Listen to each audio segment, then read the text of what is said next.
getting freaking cold out here, man. Not so cold today, but the give and take of it being, what temperature is it outside? 48. Extra wet, so it's like, what's worse? A colder, dry, or a slightly warmer, rainy kind of whatever. Not to turn all these intros into a freaking weather forecast, but, oh, yeah, not to turn it into a weather forecast. So, playing for today with chest, go nuts in a controlled manner, right? Go crazy, but within reason. So my plan for that is some kind of pressing, and I might even change it up a little bit further and start with some cable pressing. Yeah, I think I'm onto something there. But I'll just have to see. I got to warm up, get my rotator cuffs going, a little bit of back warming up, chest, shoulders, triceps, forearms. Because, I got a lot of load that's being put through multiple chains of different systems. So chest is my longest warm-up. I'm not going to sit here and jump straight on like a leg curl, do a few sets, and then I'm ready. Like for hams, chest is a little more methodical with that warm-up kind of portion, which I've changed a few things too. I've been tucking my elbows in a little bit more. When I press, I used to bench like arms almost parallel, like bar, not at like neck level, but a little bit below. That was my efforts to focus on my upper chest, which I'm not saying that doesn't work per se, but so much torque and whatever kind of internal pressure on my rotator cuffs, I'd have a crunchy shoulder like every couple of months, right? That just sucks. So that's just me being stupid with the training, tweaking myself. But ever since I switched to pressing with my elbows a little further in, not like a close grip bench or anything, but like a little bit more than normal, as well as a much more extensive rotator cuff warm-up phase, then my shoulders have been good, right? Knock on the fake Camry wood, but so far that extra warming up phase for the rotator cuffs and whatever kind of internal muscles are in there, which are a little bit trickier to get moving just from regular pressing, that has been doing me good. That has been doing me quite freaking good. So, after some pressing, just bounce around. There's, I'll see. Maybe some Smith once I'm already fatigued. Some cable fly action at the end of it. It's really, I was saying this yesterday. I'm trying to hit a couple different, styles of movements. Heavy pressing, lighter squeezing pressing. Cable flies, some stretch focus flies, some squeeze focus flies, and there's a couple other little variations in there as well, but it's not if I get most of those moving, then I'm really just concerned with making sure each set I go hard. I'm working towards getting a fucking pump, and at the end of it, it's good. There's not I don't feel the need to track every weight and every set and everything else, because if you're pushing it at least close to as hard as you can on the regular, most of your sets are actually going pretty hard, then you're basically good. The idea of progressive overload is, okay, I did this weight last week for 10 reps, now I want to do it for 11. Or now I want to do like a slightly heavier weight for 10 and overload the set's intensity. But I really feel like if you're trying to gun it on the regular, then for every set, at least most of the heavier ones, if you approach it with the mentality of okay, I want to go as hard as I can on this set, and you actually do, then it's like you've got no choice but to progressively overload, because after you've gone through your recovery process from the last time you did a hard set like that, you should now be slightly more capable. Nothing crazy. You're never going to go from 2 plates for 10 one day to 275 for 10 the next. But if you push yourself into this, I was about to say the zone, probably more like the realm of hypertrophy, and then you get reasonable sleep, you eat enough food, you get your water in, then odds are once you're no longer sore. 3-4 days have passed and you come back, you should be stronger, right? Because you took all the stimulus from that last workout, you've now built yourself back up. You should be slightly ahead now versus then.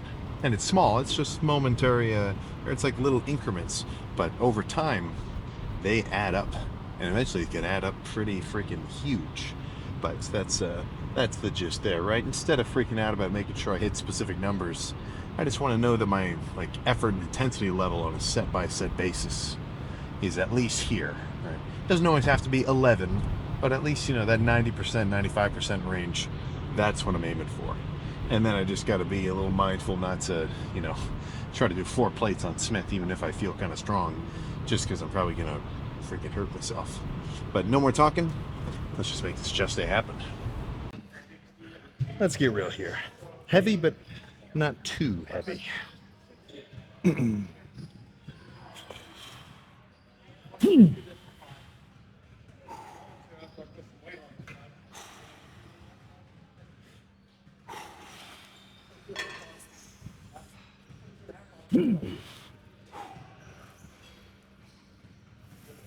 Yeah. Yeah. Yeah. Yeah. Yeah.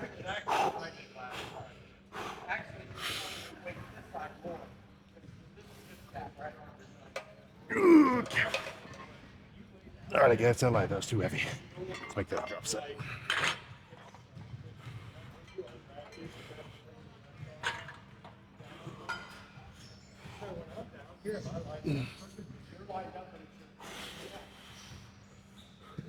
Yeah.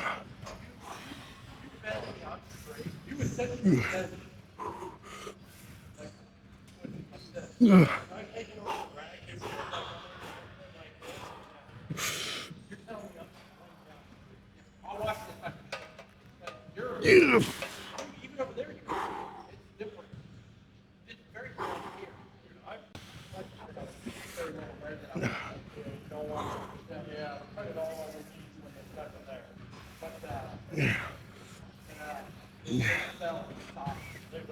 Yeah.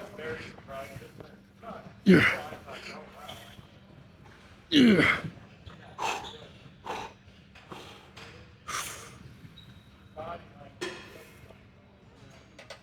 Yeah. Okay. All right. Let's move on. Do something cable related next. So this is a good little change up. Heavy tension focus set with incline Smith, but even though it's still an incline press here on these cables, the hard part isn't the bottom.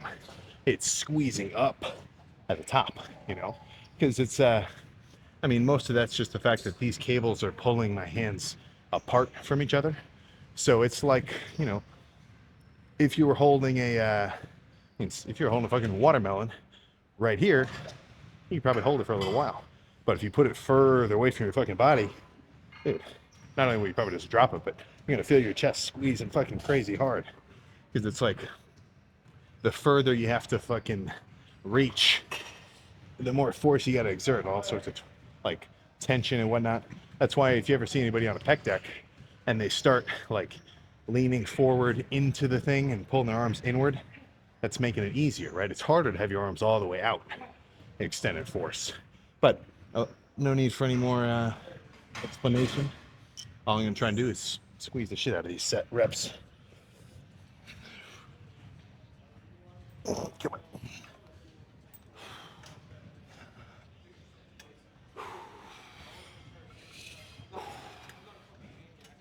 Yeah.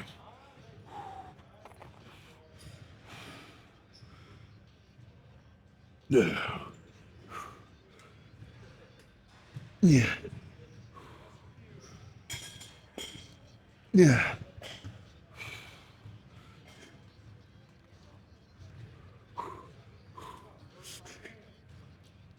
Yeah. Yeah. Yeah. Yeah. Yeah. Okay.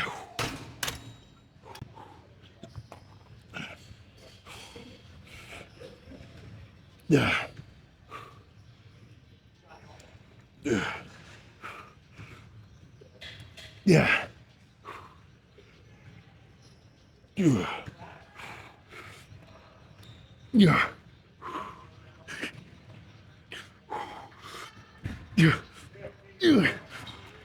Okay. Ooh. All right.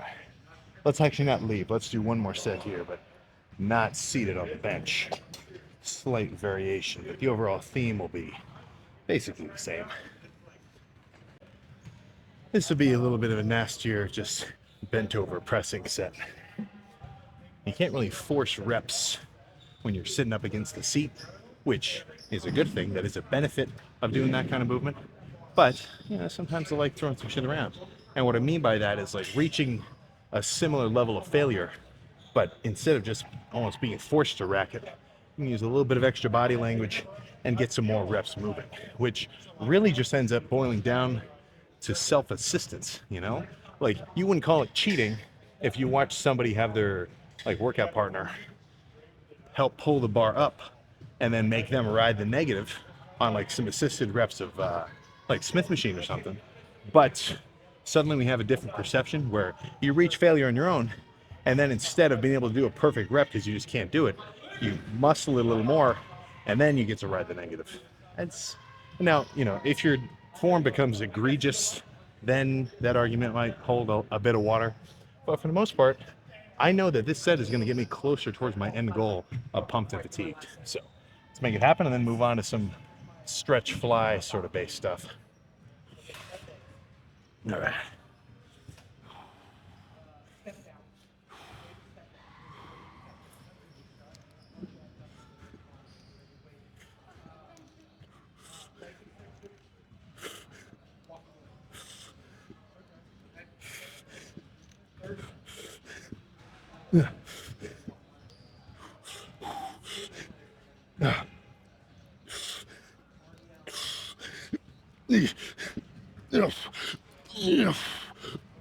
Okay.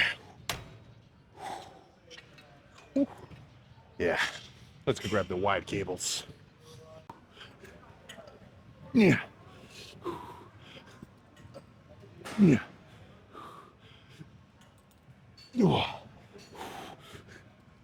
Yeah.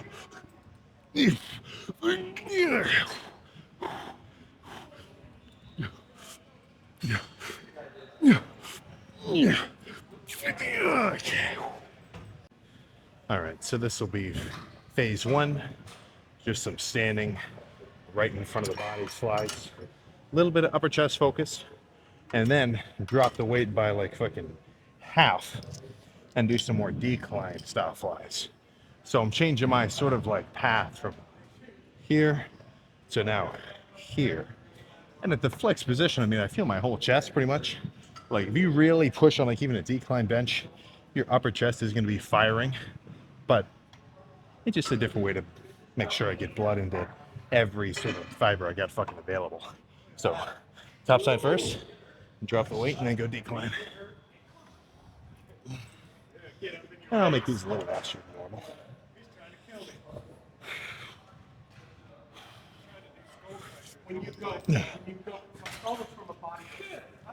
Yeah. Yeah. Yeah. Yeah. Okay.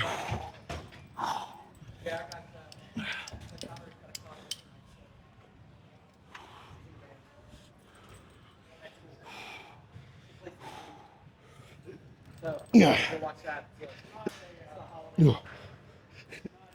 Yeah. Yeah. Yeah. Yeah.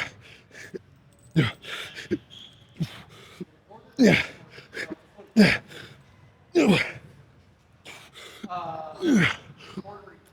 Okay. All right. Whew. Let's go pose down, man. Okay, so chest more than freaking complete in 1, 2, 3, 4, 5, 6, 7 sets. Honestly, basically about friggin' right. You know, it doesn't take that much. Plus, I mean, 7 sets is kind of the sweet spot, you know? And I've worked my way down from like 25. And one of the biggest changes is I feel like I don't do so much fluff work as I used to as a beginner. So it's like if you're really getting after it, there's got to be a number where you've done this many sets and they've all like accumulated, let's say, pumpage. You know, there is a limit where you're like, okay, I'm fully pumped. Doing any more or doing much more at least is probably not in my best interest. But let's just stay concerned about the pump at hand here and see how we're looking. Morning weight 238 again, but then I got to get back to like at home homeostasis after a few days to really get a good idea of what I'm actually walking around at. But this pump is certainly something to freaking behold. I mean, that's a new line. I feel like I haven't seen that thing before. Very cool for me. But let's run through some shit here.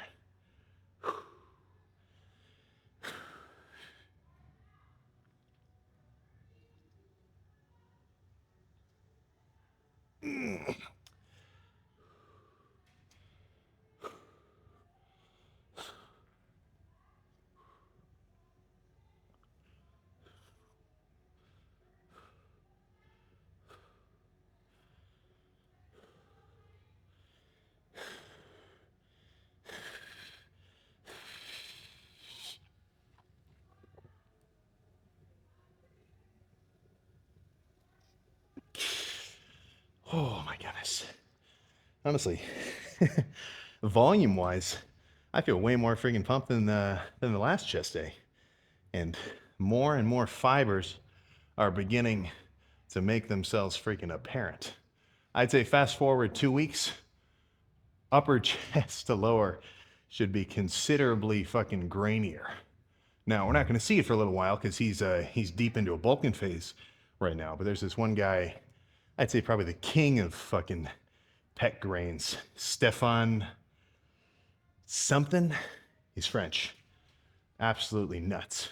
But he's deep into a bulk right now. You're not going to see his fucking chest striations for a little while longer.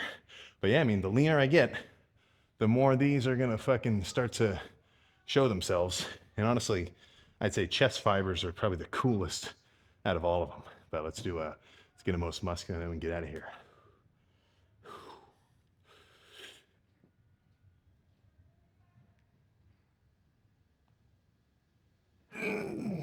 Oh, goodness. Well, I'd call that a freaking success. So let's get in the car, head back to the crib. And now you know what that was?